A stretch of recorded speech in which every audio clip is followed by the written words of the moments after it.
Welcome दोस्तों। आज की वीडियो की शुरुआत करते हैं एरिक ट्रम्प के एक अनाउंसमेंट के साथ। उनका मानना ये है कि अगर आप वॉलेटिलिटी यानी कि ज़्यादा उतार चढ़ाव जो मार्केट में होते हैं, पंप्स एंड डंप्स, अगर आप उसको बर्दाश्त नहीं कर सकते या आप सहन नहीं कर सकते तो आपको क्रिप्टो स्पेस से दूर रहना चाहिए, जिनसे मैं भी पूरी तरह एग्री करता हूँ। क्योंकि क्रिप्टो एक बहुत नई मार्केट है, अभी इतनी मैच्योर नहीं है जितनी इंटरनेशनल या नेशनल स्टॉक मार्केट्स हैं।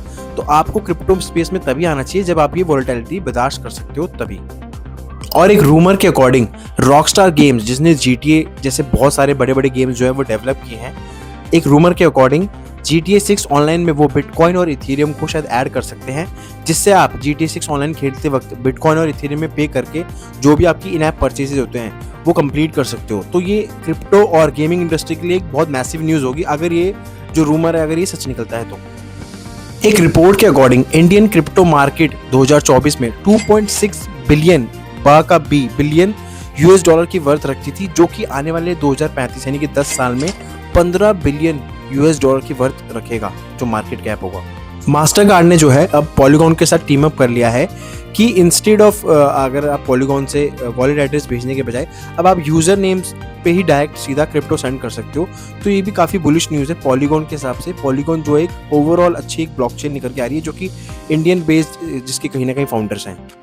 तो दोस्तों, जैसे करंट मार्केट के हाल है, इतना जो मैक्सिमम लिक्विडेशन हो रहा है, सेल ऑफ हो रहा है, उसकी वजह से कहीं ना कहीं मार्केट डंप कर रही है। तो इवन स्टेबल कॉइन्स जो कि माने जाते हैं कि बैक्ड होते हैं, पूरा जो भी उनकी बैक्ड करेंसी है, उन पे भी प्रेशर आ रहा है। हालांकि कुछ स्टेबल कॉइन्स इसमें ग्रो कर रहे हैं, बट ओवरऑल स्टेबल कॉइन जो आप देख पाओगे वो काफ़ी हद तक प्रेशर में है। और इससे ये भी पता चलता है इस चार्ट से कि जो अमेरिकन है, बेसिकली USD जो है, वो बहुत सारे स्टेबल कॉइन्स ऐसे हैं जो US डॉलर बैक्ड है, और इंडियन अभी स्टेबल कॉइन अभी फिलहाल एक ही है। मलेशिया ने 1 बिलियन US डॉलर्स की जो पावर कट की जो चोरी है वो पकड़ी गई है, जो कि क्रिप्टो जो इलीगल माइनिंग करते हैं।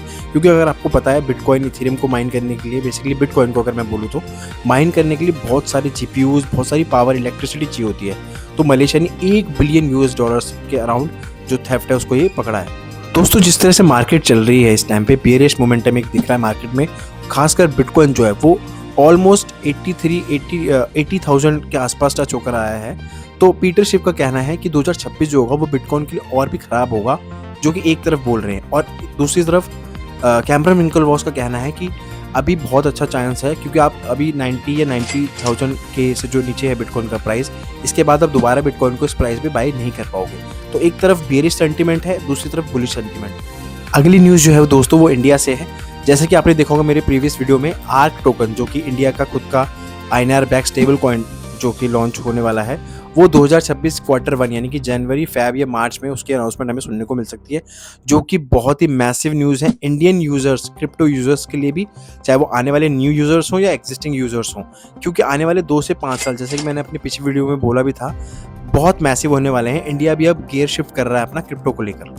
ये न्यूज़ इतनी मैसिव है कि अब इंडिया भी स्टेबल कॉइन्स की दौड़ में आगे बढ़ रहा है।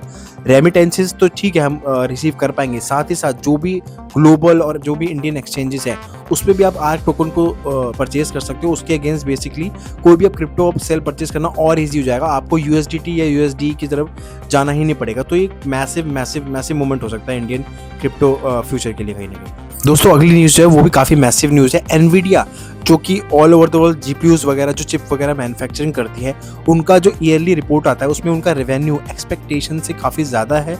उनकी ग्रोथ रुक नहीं रही है। AI का जो ये बबल है कहीं ना कहीं अभी बस तो हुआ नहीं है, पर इसका जो ग्रोथ मैप है, ग्रोथ चार्ट है, वो कहीं ना कहीं बढ़ता ही जा रहा है।